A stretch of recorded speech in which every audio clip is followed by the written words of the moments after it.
All right, Gyi, you know Dan Harris. Dan originally created China Law Blog, which is one of the earliest blogs in the legal market space. And he has been writing very well about doing business in China for well over a decade now. And this is one of those examples going back 10 years where like blogging was the thing and it was the best way to demonstrate expertise, drive links, and build content. It was a great SEO tactic. Some people have kind of talked about, hey, blogging is not really a thing anymore. It's kind of dead. I think Dan is an example here, Gyi, of where blogging is not dead, right? But there's lots of different mediums now that people are working with. There are lots of different ways that consumers are accessing information. Why, Gyi, in your opinion, is blogging not dead? Well, I think it goes back like, what is a blog, right? There we go. It's funny. Gyi goes philosophical in 4 minutes. Well, we'll define it like this. It's pages that you create that are distributed in reverse chronological order. But the reason blogging, I think a lot of people maybe are down on blogging, is it's really hard. The marketers, they're the ones, if anybody's killed blogging, it's the marketers, right? Because we're selling blogs, we're selling blog posts, we're selling content, and it's trash. You look at it and you're just like, why would anybody read this? And of course the answer is, well, we're hoping that Google comes and crawls it and puts it in a search result so that someone might click on it. But again, is that even going to convert into, when you get that really terrible, the 9 millionth post on 10 things you have to do after a car accident, is that actually going to position someone to actually call and hire you? And if it has, if you can show me, call me up, I'll buy you a coffee and we can talk about it. Kevin O'Keefe is the godfather of legal blogging, runs a business called Lex Blog, and has really been pushing, and successfully so, lawyers to get on the blogging wagon. Gyi, you still blog? You still blog regularly? Well, that's why I see. I knew this question was coming. That's why I posited it as a blog. If you're asking me, do I write stuff that is published in reverse chronological order in several places? Yes, I do. Do I do it like I have the site, GyiSokolakis.com. It's been a while since that's probably more quote unquote the formal like Gyi's blog. And I haven't done that in a while, but like, do I publish on sites that people might think about as a blog? I do, for a lot of the reasons we just talked about, because I want to share my expertise. I write for some of the ABA's blogs. I write for, I write the Attorney Sync blog, which is really just, more, is it a blog? I guess it's a blog. Is Mockingbirds, do you consider what you write at Mockingbird blogging? Yeah. But I think the key here is, and what you're talking about is, and by the way, Gyi and I have poo-pooed the blogging quite a lot, and we kind of poo-poo the content, just the constant churning out of garbage content. That is something that if you're a regular listener for LHLM, this is not a surprise. I want to flip this and talk about like, when do you actually say like this piece of content deserves a blog? A blog is the right medium for this. When do you choose to actually take the time? And it is a long time. Like a good blog post takes a good time to develop.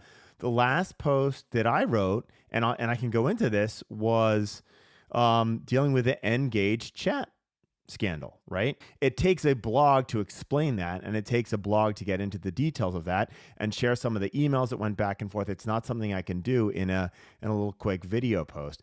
Additionally, one of the things that blogs are really great at is driving links. And when you write interesting pieces like that, newsworthy pieces like that, you can pull up some links. And I think there's massive value in that from an SEO perspective. But coming back to Harris, Dan wrote the China Law blog for a very, very long time.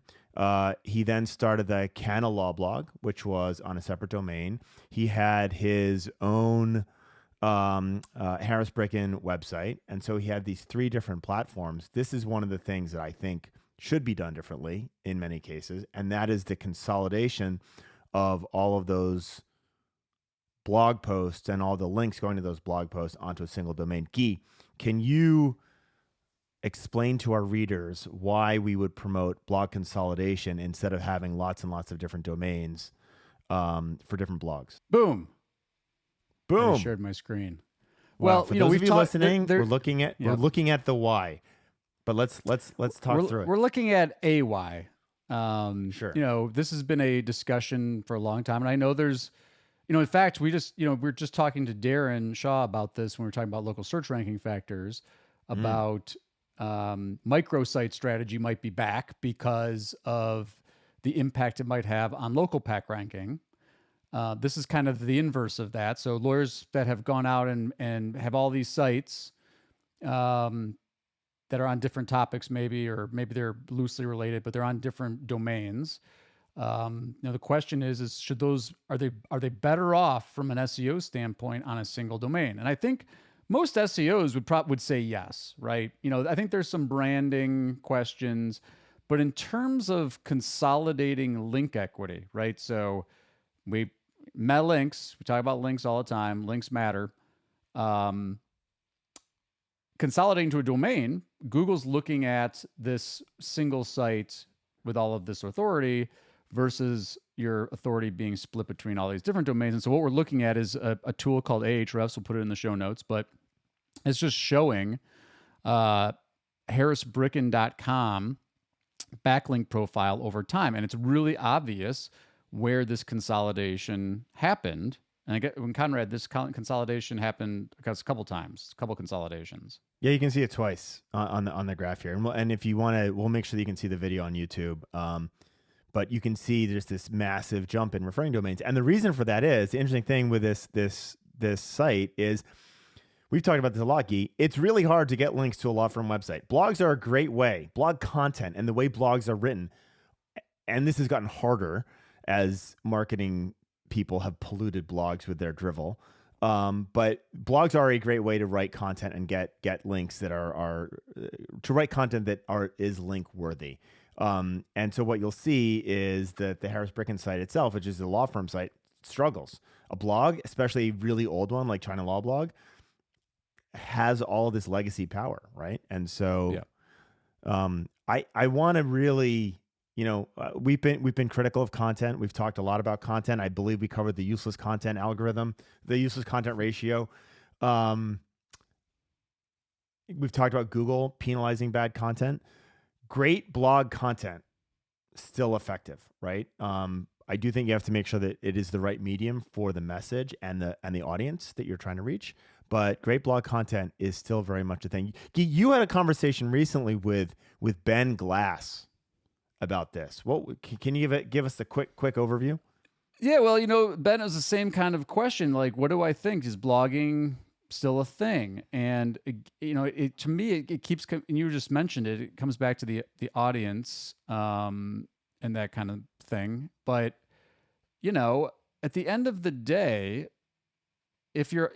I think it's also about, this gets out of the, everybody wants to measure everything, right? Like, how are we going to measure this? So instead of trying to measure like just raw traffic or something like that, that's what, or rankings, like what the SEO agencies position it as, can you actually write something on a regular basis that people would actually subscribe to get, and then can you do that in the written word? I mean, because we were kind of joking in the show prep, maybe we should just be doing short videos, right? It's hard enough to keep people's attention with a short video. It's hard enough to keep people's attention for a legal marketing podcast, right? It's just audio. Right. And so reading, who wants to read? And is anybody reading? And the answer is yes, some people are. And hopefully your audience. And if your audience is consuming the written word that way, and they want to you're the expert and they want to get information from you that way, I think that's great. But to your point, it's always the message, not the medium. It's always the way it is.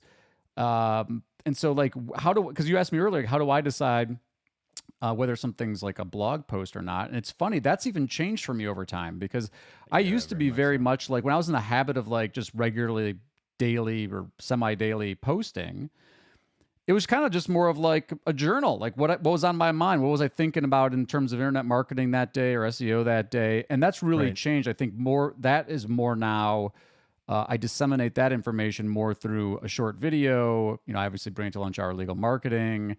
I have an email newsletter, and that's the other thing too. I think for written word, like subscribers, like keeping people interested in an email, like emails really like still is. I'm going to say this and people are going to laugh, but it's really still the most sacred channel because it's very easy for someone just to click, I'm out, I'm opting out of this, never see you again. But if you can keep their attention, you've got an engaged audience every time they open their inbox, which again, for most people is regularly throughout the day. And I think the key to having people who want to read your stuff, and this is just brutal and legal, lots of people don't want to read about car accidents, right? And Right. so in many cases, the content needs to be adjacent to what you do. And I want to give you the counterpoint on this was always the pushback on like moving the blog content to the main site. So many lawyers have these websites that are like, car accidents and explosions, and I'm the best lawyer that's ever walked the earth, and $10 million verdicts. And then you're going to have a blog post in the same design framework as that. No one's ever going to come to that. No one wants to read a blog post on a billboard, right? And so anyway, and the point being that you can obviously change design elements for your posts and your blog and all that kind of stuff. It doesn't have to be the same, but I think that really does, for me, drives the point home is that nobody wants to except maybe other, I'm always talking about plaintiffs lawyers. Maybe other plaintiffs lawyers who want to learn from you are coming to your site with all the ad stuff because they know like that's just the way it is and that's what you do. But the average person, like if you're writing a post or something about, safety advocacy or something you're doing in the community or something that people actually might want to Yes. consume, putting that on a site that's like feels like a lawyer ad, like of course that's going to be off-putting to a lot of folks. So